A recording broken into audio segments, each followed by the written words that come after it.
everybody. Happy Friday. Happy Friday. Just like that, we're live. And thanks for joining us for TGIF San Diego, where we keep you updated on the market, share the latest San Diego buzz, and kick off the weekend together. Yes, and in case you're wondering, this isn't the only thing we do. We also make videos about the real estate market and Well, that's kind of mostly what we do is make videos about the real estate market. We've talked to some people out and about who think that this is the only thing we do on YouTube, but we also have more serious content. This is just sort of a fun thing that we do on Fridays. Yes, and the more serious content gets way more views than this, but I hear more about this program from people when I'm talking. Oh, I saw you guys on YouTube. That's really cute what you do there. It's like, yeah, that's not all we do. That's okay though. It's great. I mean, however people find us and interact with us is wonderful, I suppose. Yes. Well, we were almost on time tonight, but then I had to clean up a surprise mess. Someone had knocked over the cat's water dish in the bedroom and made a giant mess. Sorry about that. Well, I suspect John, who thinks he's above suspicion because he's been at school all day, but yes, I know his tricks. He thinks he's above suspicion because he doesn't go in our bedroom and has been out of the house all day, but... Well, it certainly wasn't Buddy the cat. Buddy wouldn't do that. No, he would never do anything like that. That's why I suspect John. Okay, let's get started with Market Minute, where you will talk about the real estate market for exactly 1 minute. Are you ready? Okay. Yes. Okay. Yes. And here we go. Okay. This week in San Diego real estate, the number of homes for sale continued its meteoric rise.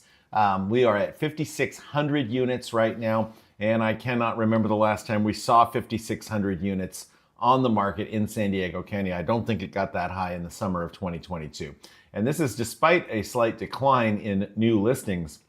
It's just that pending sales have stayed flat or declining, and that is pushing this number up, and that is indication of a real shift in the real estate market, because this number right here is going to keep that number of pending sales about the same or declining, because unless interest rates go down sharply, you have the same number of buyers in the buyer pool, and that is a lagging indicator here on median price going up from February to March. We'll see what happens next month.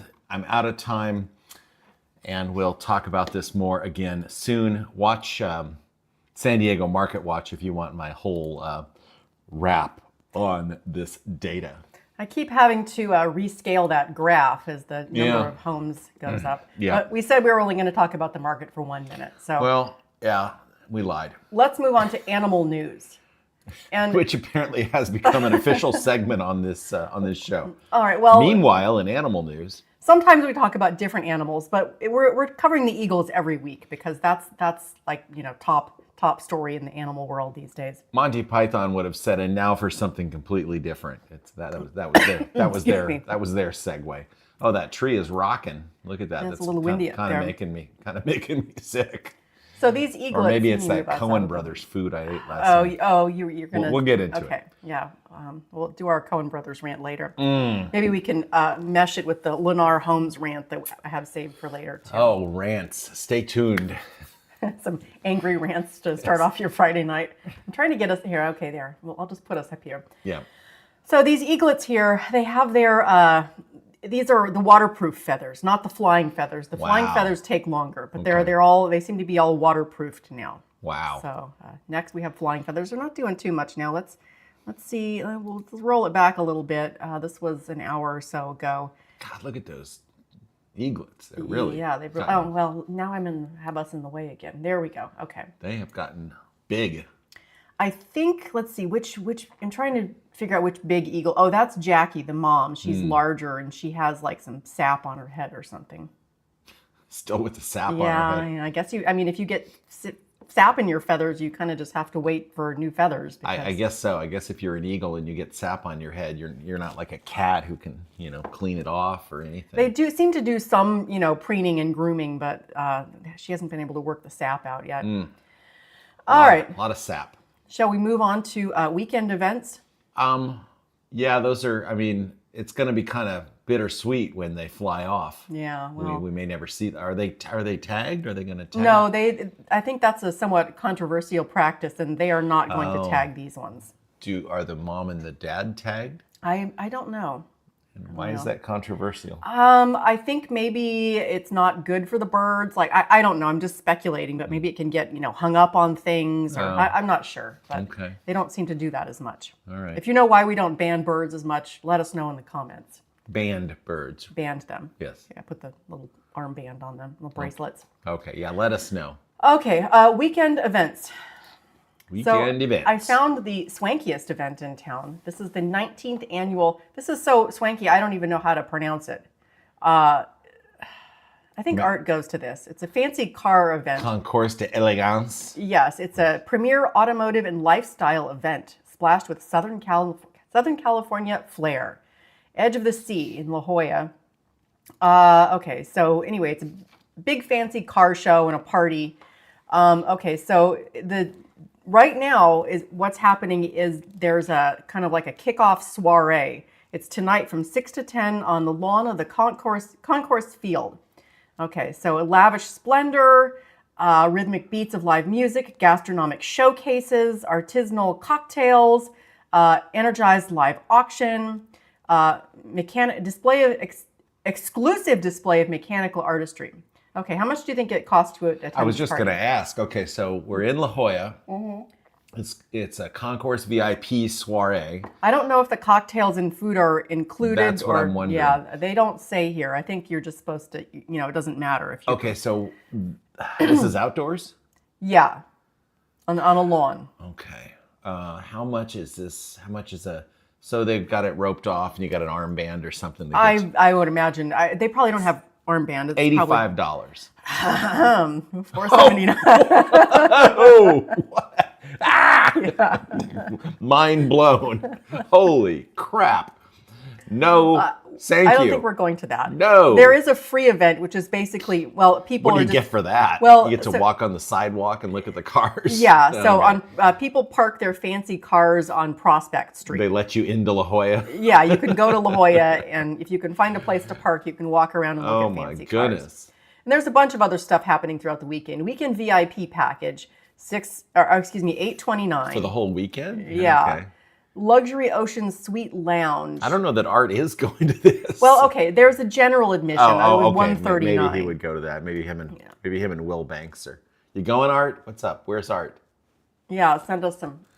Art doesn't come anymore because we're on. Yeah, YouTube. we're on He doesn't go to YouTube. We used to go live on Facebook, and we had a couple of live chatters over there, but. This isn't the kind of YouTube stream that seems to get the chat going. We get Ivan and we get a couple people pop into the chat now and again, but people watch later. Yeah, they watch later. It seems like when you look at live streams on YouTube, the ones that generate chat are not the ones where people are just sitting there talking or they're walking around and doing something. Well, maybe someday we'll walk around and do stuff, but not today. No. All right, so if you don't want to spend $500 plus to go to La Jolla, which sounds lovely, but if you're on more of a budget, I found this thing that sounds kind of interesting, brunch with strangers. Okay. So essentially These people look drunk. Oh, I'm sure they're just, they're just very relaxed. Okay. So I'm trying to figure out what this is, but essentially there's this people or an outfit or whatever, so they reserve a table at a restaurant, and then they sell people tickets, and you can go and have brunch with the other people who have bought tickets. Okay. So I don't know if the event organizer even shows up or just facilitates it. Okay. So you show up at your table, and whoever's there is there. Yeah, you have brunch with them. This time even it's if it's going to an be axe murderer or whatever. Whoever, yeah, Oh, okay. whoever else paid to attend the brunch. Okay. This week it's going to be at the Harley Gray Kitchen and Bar on Washington Street. Okay. Okay, so when was the last time you did something completely spontaneous? Our series groups together complete strangers for a fun day out. That's right, you sign up and we book the restaurant. Okay. Okay, so micro event intended for 4 to 6 people. After you register, they email you an intro message with a questionnaire about age, hobbies, and interests. But it doesn't include your food and drink purchases. So Okay. So you're essentially paying just to get matched up with the people. So you're paying. Okay. But you have to just buy your own food. That's probably going to get interesting, trying to split the check with a bunch of strangers. But Well, hopefully they're organizing at a restaurant that will do separate checks. Because I'm not really trying to get into a group check situation with people I don't know. It's hard enough with people you do know. All right. Anyway, it's $17.85 for one ticket, but you can get 2-for-1 deal today. So it's like $10 a person. What's if you this bring a friend. $9.85 2-for-1? Well, yeah, that's you each pay $9.85. So you put two $9.85 tickets in the cart, and you have to bring a friend. So you're paying them $10 to find you friends. Yes. Okay. It seems like you could just go to the Irish pub or something for for free, but Yeah, I mean, I guess it's interesting in that the people who are all doing this are in for the experience. They're looking to meet somebody, or they're. yeah. All right. Well, I would do this. Would you? Yeah, sure. Why all right. not? Well, I like maybe meeting. next weekend. It's like a mixer, Yeah. except We were with at the general public. Well, we were at a mixer for the Chamber of Commerce yesterday. Yeah. It was at the San Diego Auto Museum, It was a nice cool place. spot. There were problems though. We did have some issues. Yeah. And the main problem, okay, you didn't predict this rant. Oh, you have it. Okay. Well, all right, I go mean, ahead. well, yeah. Proceed. Here, I'll turn this screen on. Do we have photos of this or no? Here, you talk about it for a minute. I'm able to pull up All right, some photos. so the San Diego Regional Chamber of Commerce, which is San Diego's oldest and largest chamber of commerce, organizes mixers every month or so. And this time was organized at the Automotive Museum at Balboa Park, which is a, mainstay of the museum scene there in Balboa Park. And they're having the San Diego Regional Chamber of Commerce there. I'm going to interrupt you real quick to put in the background a picture that's relevant to what you're talking about. Okay. This is a picture of you and whoever this person is in front of this vehicle here. Right. Okay. Anyway, proceed. Yet, the Auto Museum didn't tell the chamber that the women's bathroom in the museum was out of commission. So they have 300 plus people showing up, and theoretically, roughly half of it was them. under construction, which makes it sound like they would know in advance. It wasn't just like the plumbing went out. Right. That's true. They told us it was under construction. Well, this museum's been there for decades, so I'm not sure how the bathroom is under construction. And there's only one, too. There's one women's bathroom, one men's bathroom, and we can argue about gender neutral bathrooms later, but that's how they have them. That's how they have it set up at the Automotive Museum. It's a little alcove, and women's on one side, men's on the other, as is the traditional arrangement for bathrooms in general. But the women's had a sign on the door, Cerrado, closed. And, of course, my lady wanted to use the restroom, and so we're walking around. When we find it, we're like, oh, shit, it's closed. So we go ask the chamber people, what are the ladies supposed to do if they want to use the bathroom? He said, well, you can walk out of the museum and go to the right. There's a public restroom, or you can go across the way to the gym, right? That's what they... Yeah, I didn't really understand that direction, but I tried to go to the public restroom, and it was essentially being used as a campsite. And it was not being maintained. It was like you couldn't really, it wasn't really usable. So then I tried to go up the hill to the one across from the Organ Pavilion. Same thing. It was like it was not usable. So then I kept hiking up the hill and eventually found the restrooms by the Prado, which said they were closed, but people were using them anyway, and those were okay. But by that time, the mixer was already almost over, and I'd spent half of it hiking around Balboa Park. And they were out of beer. Yeah. So, I mean, I have endless compassion for my fellow man. And well, I don't blame the folks camping in the bathroom. No, I blame the people who are supposed to be maintaining the facilities.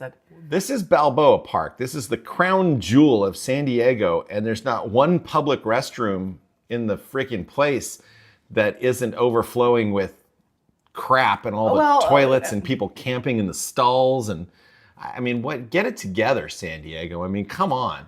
You got nobody to clean the flipping toilets at... Well, and I mean, Balboa Park, like you said, that's the crown jewel of San Diego. It's we're our proud pride of our and joy. City. Yeah, right. It's America's finest city. You got to have a toilet for somebody. Somebody needs to do something. Yeah. Anyway, okay. But, yeah. Okay. All right. That was we weren't. That was an unplanned rant, but I was irritated because we're supposed to be having a good time at the mixer, and of course, no ladies' restroom. And then it turns out later, I found out that a lot of the ladies were using the men's restroom and just having a friend guard the door, which I would have done for you, but you're not the kind of lady who's going to use the men's bathroom, probably. I would rather not. Yeah, but had you known what you were going to go through, you might. I might have. Yeah, exactly. Yeah. Anyway. All right. Lovely event. But the Auto Museum is nice, Yes. and look at this here. I'll move us out of the way. It was again, a little light on the refreshments, I would say. We had some cheese and salami and crackers, but I mean, I'm not going to complain about that. Yeah, I think we'll put a cap on this rant because we want to save it up for the other rants we have coming up. Might be a long show. All right. Okay. Buckle up. So this week was the 20-year anniversary of the first YouTube video. Oh yeah, I saw this. Mm-hmm. Yeah. So I think we've looked at this before, but we're going to look at it again. Yep. So it was at the 20 years ago. San Diego Zoo. This guy is a co-founder of YouTube. It's only a 19-second clip, but let's have a look. Dude is obviously like a billionaire at this point, right? I would imagine so. I'm not sure of his financials. He sold his share in YouTube and he's riding high somewhere. I would too. All right, hell yeah. All right, so here we are in front of the elephants. The cool thing about these guys is that they have really, really, really long trunks, and that's cool. It's true. That's a fun fact about elephants, long trunks. And that's pretty much all there is to say. That's all there is to say That's about the elephants. video They that's- have long trunks. It's the video that started it all. Okay. Amazing, really. I mean, when you think about it, 20 Yeah. years ago, it's, whatever. It's crazy. It's changed the way that we entertain ourselves. I mean, that was 20 years ago was what, 05. I mean, I remember in 2008 attending a talk where the speaker was predicting the demise of cable television as we know it and the segmentation of the audience and all the things that have happened now. I mean, we used to complain about standing in the Blockbuster trying to, figure out something to watch, and now you just sit on your couch and endlessly like, God damn it, there's nothing on. Same thing, but you don't have to go to Blockbuster. Right, or, we used to have the 112 cable channels. At first, it was the guide that just scrolled. Oh my gosh, the scrolling guide, you'd have to wait. Right, and then they came up with the interactive guide. Hasn't changed the fact that there's never a damn thing you can watch, but, you find your places. And, some of you watch this, we watch other things. Sometimes we watch this. Watch your own show. It's like a weird feedback loop. Yeah, sometimes we're bored and we're just like, oh, let's watch our show. All right. Okay. What are we going to talk about? I got distracted. So remember how we were talking about how the city of San Diego was going to have a new flower? No, we're not. There's no rants here. We're not going to rant about that. Well, okay, there actually might be a rant because ours didn't win. We wanted Cleveland sage to be the new city flower. Cleveland sage. So it makes sense. It was carnation, and then we wanted to switch it. I think at the Bird Society, the Bird Alliance, they spearheaded the effort to make a new city flower. That was a native flower. So we were all for Cleveland sage, and unfortunately, Cleveland sage did not win. Do you want to see who won? Sure. Okay. It's blue-eyed grass. Well, that's a pretty which is flower. nice. I can't argue with that. I don't have anything bad to say about blue-eyed grass. 7,750 votes. Oh, 2 irises native to San Diego. Wow, I wouldn't suspect that was an iris, but there it is. Drought tolerant, fire resistant. I can't blame people for voting for that flower. No, it's nice. And we like Cleveland sage because we're huge sage fanatics. I mean, yeah. Well, we have giant sage bushes in our front yard. Yes, and like weeks ago, I plucked a branch of sage and have been secretly drying it. And as soon as she left the house yesterday, I was running around with sage. I was saging the whole house, and then I turned on the house fan to exhaust it so you wouldn't know that I had done that. I don't really like the smoke of it. I prefer to just bring in some fresh branches or have it growing outside of the house, but that's fine. I'm sort of more you're more mystical, new age yeah. with new agey. Yeah, okay. You're the one that dances with all the fusion crew with all the witches and new age folks. I do have a lot of interesting Wiccan and pagan friends. Who right, like and cool I'm the stuff. one running around the house, with sage burning, and you go counterclockwise around all the openings to cleanse the space. Anyway, okay, enough of that. All right. Well, I have. Okay, so usually we only talk about good stuff. I have a little bit of kind of bad news stuff. We're just gonna get through it. Are you ready? Let's gut it out. Okay. So the American Lung Association has come out with their new report of the most polluted cities. Okay. Okay. So we're gonna look Our backyard because of Lennar. All right, We'll well, get to that. yeah, we'll get to that. Okay, so we're looking at ozone, particle pollution, and short-term particle pollution. So ozone is basically smog, according to these folks. So let's see who has the most smog. The San Joaquin Valley, right? Well, yeah, but here, look, we're number 8 here for most smog in the U.S. Really? Yeah. Wow. San Diego, Chula Vista, Carlsbad. So, Okay. all right. I don't feel like I notice a lot of smog day to day, but according to these folks, who I guess should know. Well, I will tell you some. something about smog. I remember as a small child driving from my home in the San Joaquin Valley over the Grapevine into the Los Angeles basin. There used to be a lot more visible smog back in the 1970s and 80s than there is now. Well, bringing us back to today, it looks like number 1 is still LA Long Beach. Number 2, Visalia. That's where I grew up. Number 3, Bakersfield. Yeah. Number 4, Phoenix Mesa, Arizona. And here we go. Number Hanford. 5. Well, okay, I said I grew up in Visalia, but I actually grew up in Hanford, which is very close to Visalia. Same general area. Hanford is like 15 minutes from Visalia. Anyway, yeah, when you said Central Valley, those are bad ones. Well, the interesting thing about the San Joaquin Valley is it's surrounded by mountains. It's basically a giant bowl, and the weather conditions are generally high pressure. In other words, the air doesn't move much during, most times it's under high pressure, which keeps whatever air is in there. And then every once in a while, there's a storm that blows it out, which surprises me about San Diego because we have this constant westerly flow. You'd think that would keep things a little fresh. But anyway, Las Vegas, Chicago, Tulsa. And so this is based on particulate matter and ozone? Is that what? You're still going to cough some more? Yeah, hang on. She's I'm still sorry. coughing. I'm going to mute this for a second. She's muting herself. Sorry. Yeah, pat you on the back. Oh, you choked on your tea? Mm-hmm. Here, you talk about this for a second. Okay, you're going to be all right? Mm-hmm. All right. I'll be right back. Okay. So, I read this earlier this week. So San Diego-ville is reporting that Jack in the Box is going to shutter up to 200 locations nationwide due to a financial overhaul. She'll be okay. She just she inhaled some of her tea, I guess. So Jack, and this is relevant to San Diego because Jack in the Box was founded in San Diego and then spread across the country and became very popular and so forth. But they're going to close up to 200 underperforming restaurants around the country. And the company's new Jack on Track initiative. Yeah, okay. I like that, Jack on Track. Accelerating cash flow and reducing debt and blah, blah, blah.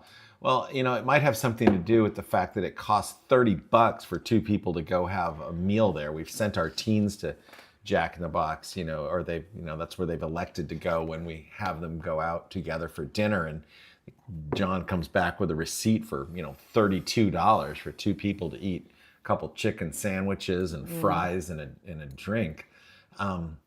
So, it's if you're going to have expensive food, it better be very, very good because you can go to In-N-Out Burger 2 people for $20. So you are spending more money at Jack in the Box to eat inferior food. So I think they've lost their way a bit.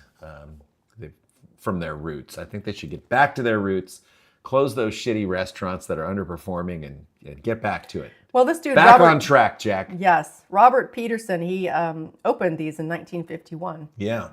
Hamburger, 18 cents. Wow. Giant Jack in the Box clown. Mm-hmm. I found this YouTube video, and we're not going to watch the whole thing, but I thought we'd just take a short trip down memory lane.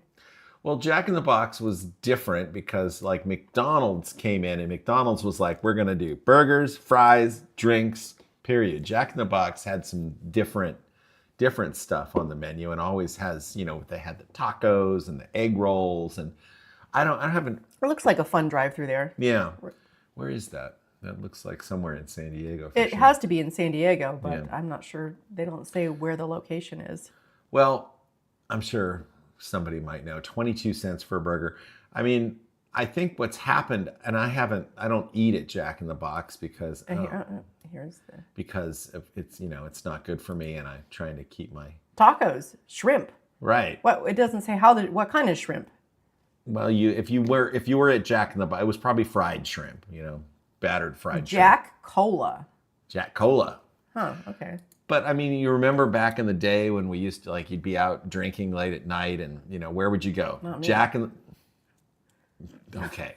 Fish sandwich, 42 cents. Jack in the Box drive-through for a couple of tacos and some egg rolls. I mean, it was good, but insured quality. Does that? I'm sorry, I don't mean to interrupt you, but insured quality, and that spelling seems to indicate that they had insurance on the quality, not that it was insured with an E. They weren't ensuring you that it was going to be quality, but they had insured the food. They had some insurance. And if it wasn't quality food, they were going to make a claim against their insurance. All right. Anyway, proceed. Well, so I mean, more recently, they've gotten into all these boutique kind of burgers. This Jack and that Jack, and different breads, and I mean, trying to zhuzh things up. When in fact, I mean, people just want good food fast. All right. Anyway, it's the fast food space has become very crowded, but Jack in the Box being like one of the originals. Let's back on track. I like that. I like that initiative. I hope they can do it. They became Del Taco is one of the casualties of this whole.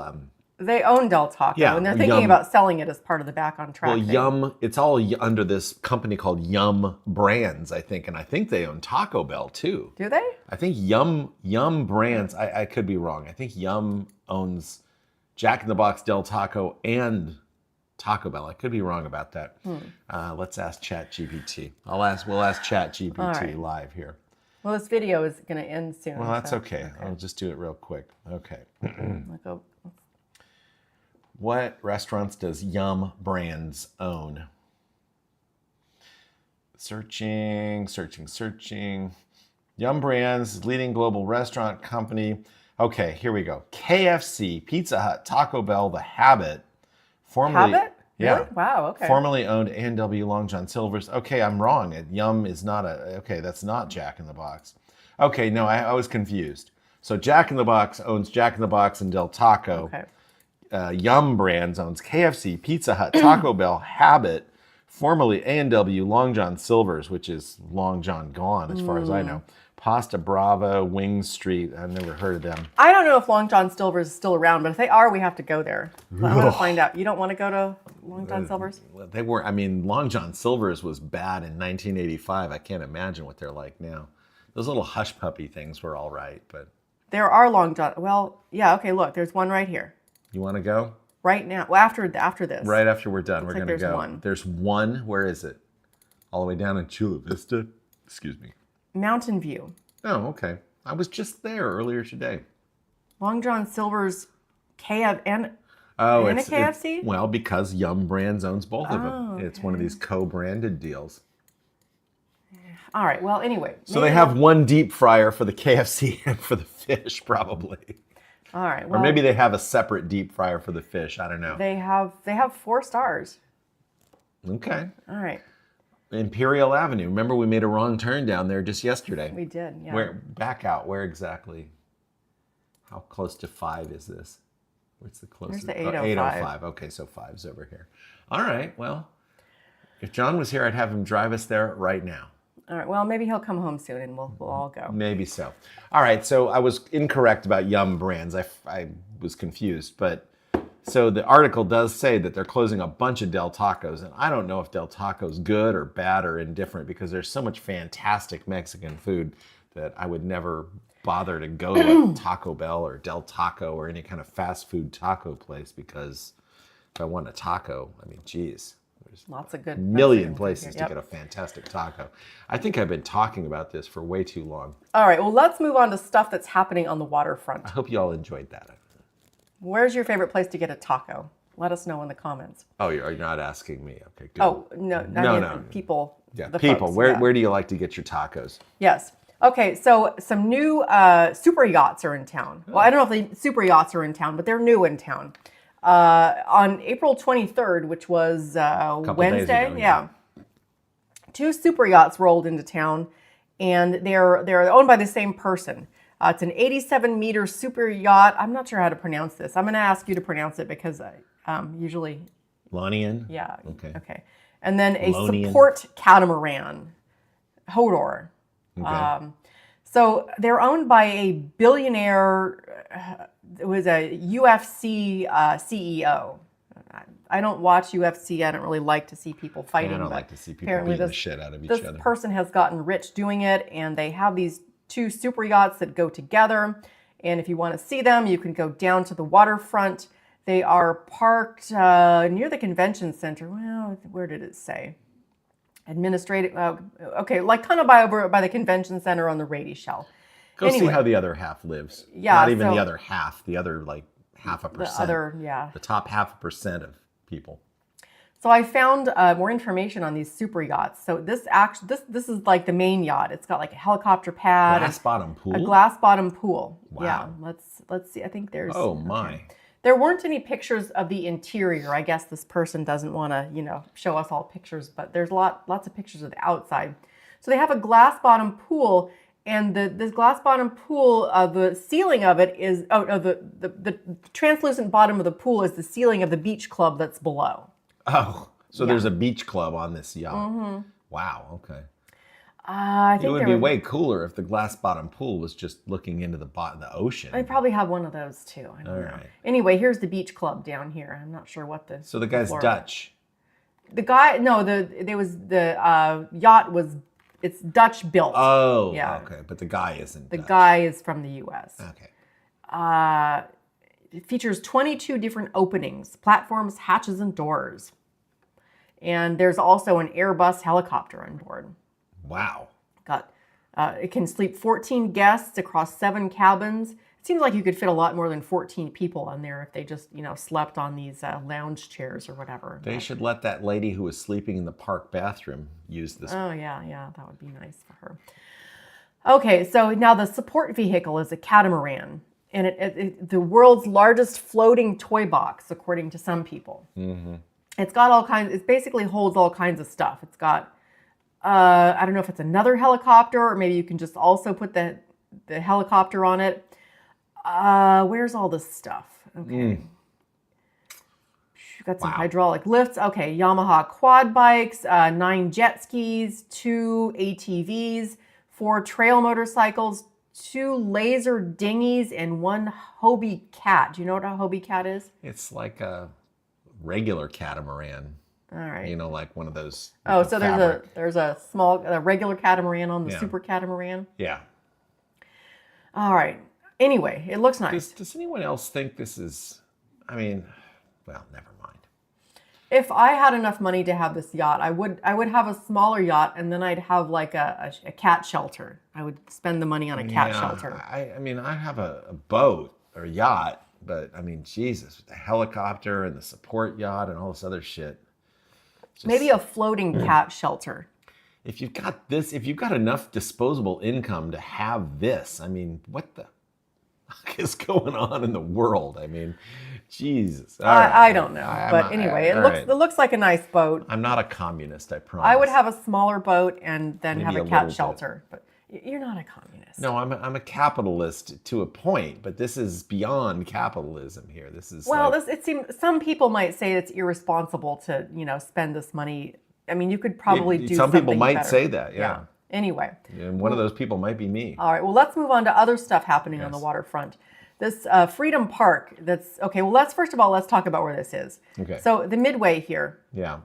You know where that, everybody knows where that is. And then over here, which is currently, or I'm not sure what the construction status is, but it has been parking. So now it's going to be this Freedom Park. And we've talked about this before, and we've seen artist renderings and whatnot. Who needs parking? Well. Ride your bike. Anyway, so they just got a $3 million grant. So we're doing a story about this from the James M. Cox Foundation. Okay, well, that's nice. They got a little closer towards the goal. but it looks like they're saying it's going to be completed in 2028. Estimated price of $77 million. They recently had an event to announce the $3 million grant. And at the event, Todd Gloria highlighted the need for an additional $30 million to complete the funding. So we're celebrating the $3 million, but guess what, guys? We still need 30 more. You want to do another rant, don't you? Okay, well, one of the reasons I talked about this is because they have a new artist's rendering, and it's more of like a video one. So this is the best artist rendering we've seen yet. Let's see what this is going to look like. The flag is waving. And... I'm far more interested in how they're going to build Shoal Creek Park. All right, well, we'll get to that. Oh, that was it? Oh, there's Todd. Look at him. Who the heck is this guy? Looks a little pulled back.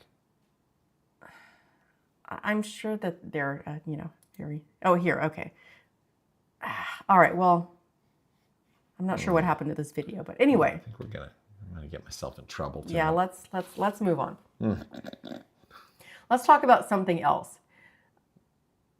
Let's go to Greece, where a dancer may have broken the Guinness World Record for balancing 468 wine glasses on his head while dancing.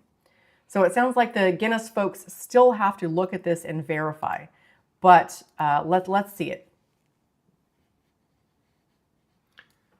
All right. So that's not 468. We're Party gonna keep on, Garth. stacking. Dude, okay, that's he's getting jiggy with it. Okay, let's skip ahead a little bit because All right, so he's got some more. We saw the live stream from Fremont Street the other night with the dude who was balancing himself on top of a bunch of glasses. That was pretty crazy. yeah. All right, now, okay, let's see you get jiggy with this. All right, I guess you could call this dancing. Well, he's got a. He's moving. He's still here. Okay, so there's another tier. Let's skip ahead. Holy Moses! Yeah, let's do one more tier. Let's get the. Oh! Okay, it looks like they had another tier to go there, but that's fine. All right. I accidentally put the angry rant footage towards the end. Or I went to talk about that before I wanted to leave it on a light note, but we're mixing it up a little bit. Well, if you want to leave on a light note, just check out now. Oh man, where did I put that? I don't know. Oh, here we go. Okay. All right.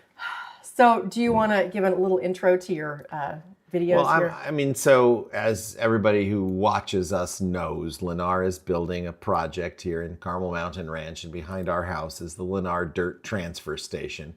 Well, this week they started a new chapter, which is called Night Work.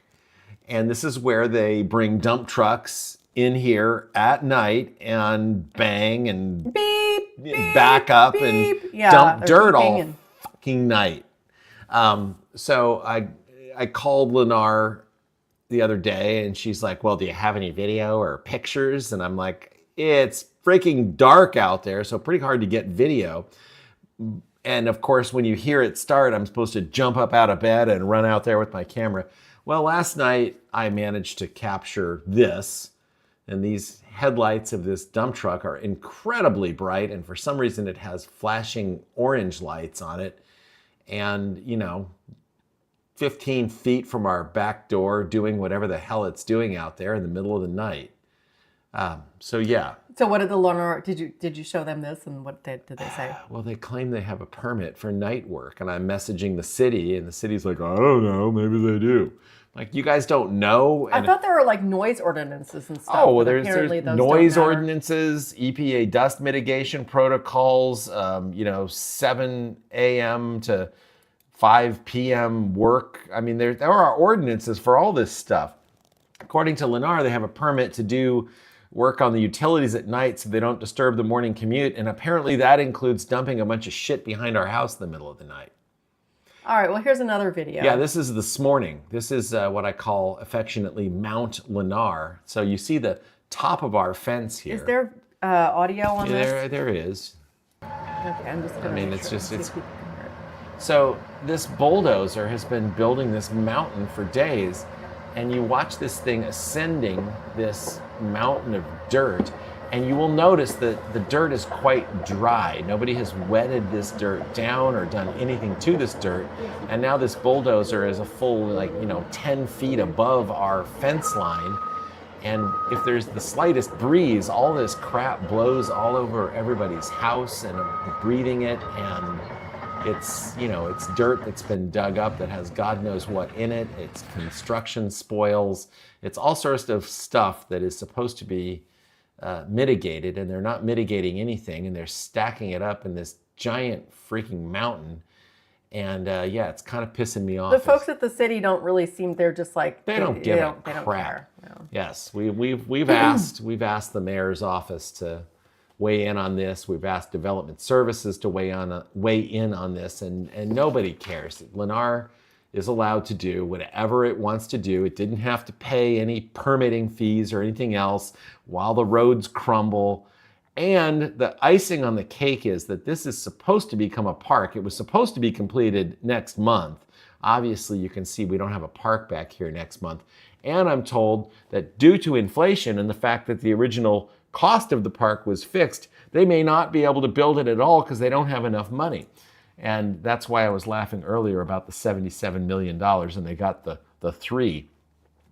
The cost of these things just keeps going up and up and up and up. When originally this was a nice grassy, hilly area with lovely boulders. It was already like a park. They could have just opened it up and said, here's a park, and children could have run and played in it, and you could have gone out there and thrown a frisbee or walked your dog or whatever the hell you wanted to do. But they had to dig it up, completely changing the elevation, bring dirt in, take dirt out for the last 18 months, choking us with their dust, on and on and on and on. And that's all I have to say about that. Okay. Well, yes, I agree with you. It is bad, and well, you're living it too. Yeah, you know I'm not wrong about it. No, I'm also very irritated. I'm not sure what else we can do, but well, basically what's happening right in here is affecting maybe 15 to 20 homes out of a city of 1.3 million people. They don't have to listen to us. They don't have to do shit because there's just not enough of us. This is why I had planned to put this before the guy with the glasses on his head. I messed up the order of that, well, so I don't really want to. I warned people. Yeah, all right. Was that it? That was it. Oh, did I not talk about Park Social? Oh, well, okay. We didn't do our who got shut down with dirty restaurants. No, I didn't recognize any of the restaurants, so I didn't really have too much comment on that. We'll do that segment next week. We ate at Park Social in Kearney Mesa last night, which is a Cohen Group restaurant. And if you look at all the menus on their website, they all have the same damn food. And Park Social basically made me sick last night. So I didn't get really, really sick, just kind of sick. Which should not happen when you go somewhere and order an order of fish tacos, a hamburger, and 2 beers for $52. That should not make you ill, but it did. So thank you, Cohen Brothers. And I will encourage all of you to never eat at a Cohen Brothers restaurant. And I condemn thee to hell, Cohen Brothers. My goodness. Okay. Yes. Well, let's go outside. Let's end this, and we'll go outside and shake our fists and yell at the clouds.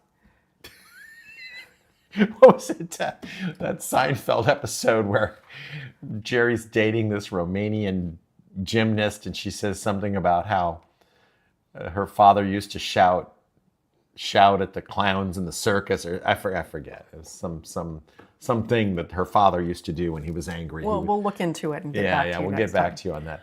I'm not an angry person, but there's only so much a human being can take. And if you're going to have bulldozers running out here all day, you're going to do it all night too. Come on. People need sleep. People need to be able to breathe. It's not a good situation, folks. Well, I don't care who you are or where you live. This should not be allowed to happen. No, I agree. Yeah. Whether it's in a median price neighborhood, a low income neighborhood, or a high end neighborhood, wherever it might be, this shit should not be allowed. I agree. Somebody needs to do something. And they're not going to. No. All right. Well, are we done here? I have some shrimp defrosted, and I'm going to make some lovely shrimpy pasta, shrimp garlic butter pasta. Well, that sounds nice. It does. And if I cook it up and we eat it fast enough, it won't get any dust in it from all this crap back here. All right. Well, thank you all for joining us. Hope you all have a great weekend. Have a good weekend, folks. And we'll see you next time.